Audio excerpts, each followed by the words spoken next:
చెయ్యి లోపలికి పెడితే కానీ రావట్లేదు, ఆటగాళ్ళు బాగా వాడేస్తున్నారు. అండ్ ఇది ఈ ప్లేస్లో ఎన్ని గంటలు తీసుకోవచ్చు. డిస్క్లైమర్ అయితే ఫస్ట్ నీట్గా చదువుకోండి, అర్థం కాకపోతే ట్రాన్స్లేట్ కొట్టండి. అండ్ ముందేసిన వీడియో కూడా కావాలని మిమ్మల్ని ఆపడానికి అండ్ లాస్ట్ దాకా వీడియో చూసి అప్పుడు నన్ను జడ్జ్ చేయండి. బహుశా ఒక నెల క్రితం అనుకుంటా బయట మెస్లో కర్రీస్ తీసుకున్నాం.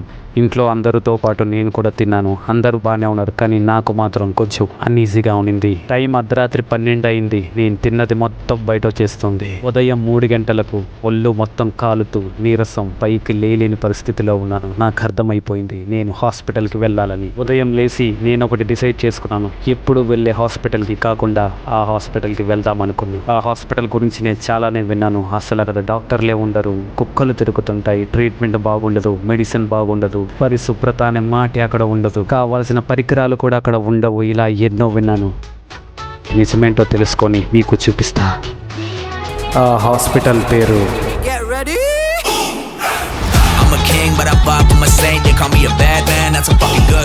చాలు ఇక్కడికే ఓవర్ అయిపోయింది. మామూలుగా జనాలు అసలు గవర్నమెంట్ హాస్పిటల్కి రారు, ఎందుకంటే ఇక్కడ ట్రీట్మెంట్ బాగుండదు, అది ఇది అని చెప్పి. సో ఏదేదో ఉన్నాయి. అండ్ ఇప్పుడు చూస్తే ఇక్కడ మొత్తం మారిపోయినది మామ. అండ్ నాకైతే నిజంగానే హెల్త్ బాగాలేనప్పుడు నేను చేసిన పని ఇది.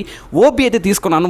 Aadhaar card must and should అబ్బా, ఆధార్ కార్డ్ లేకపోతే మొహం ఆటవే లేకుండా నువ్వు వెళ్ళిపోయినా అని చెప్పి పంపించేస్తున్నారు. ఇక్కడ మొత్తం డిజిటలైజేషన్ సిస్టమేటిక్గా ఉంది. ఇంకా ఓపీ ఉంది కాబట్టి డాక్టర్ దగ్గరికి అయితే వెళ్ళిపోయాను. ట్రీట్మెంట్ ఎలా జరిగిందంటే నాకు ఎలా ఎత్తు ఉందో చెప్తే, సో దాన్ని బట్టి అయితే నా మెడిసిన్స్ రైట్ చేశారు. అండ్ ఇది వెయిటింగ్ హాల్ మాత్రం చూడండి ఎంత క్లీన్ అండ్ ఎంత నీట్గా ఉందో. And real appreciate this. ఇక నాకు ఇచ్చిన మెడిసిన్స్ లో సూది ఉంది, అదే ఇంజెక్షన్ ఉంది మామ. ఇంతమంది లేడీస్ ఉన్న తప్పలేదు, మీకోసం అయితే వేసుకున్నాను. ఇక్కడ ఒక లేడీ వేసారా సూది, నెప్పెలా కూడా వేసిందిరా. ఇంకా బాత్రూమ్స్ విషయానికి వస్తే బాత్రూమ్ అయితే సూపర్ క్లీన్ ఉంది. ఇక్కడ మ్యాజిక్ ఏంటంటే బేషన్స్ 2 ఉన్నాయి, ఒకదానికి కనెక్ట్ చేస్తున్నారు, ఇంకో దానికి వాటర్ కనెక్షన్ చేయాలి. ఇది కొంచెం చూసుకోవాలి. ఇక బయటకు వచ్చి చూస్తే ఇక ఆటగాళ్ళ కోసం డబ్బా ఉన్నదండి, వాడండి ఆటగాళ్ళకి వాడండి బాగా. ఇక మెడిసిన్స్ తీసుకుందాం ఇక్కడికి వచ్చాము. అబ్బా ఇది మామ మెయిన్ ఇష్యూ. అసలు అటు సైడ్ ఒక 5 మంది, ఇటు సైడ్ ఒక 5 మందే ఉన్నాము.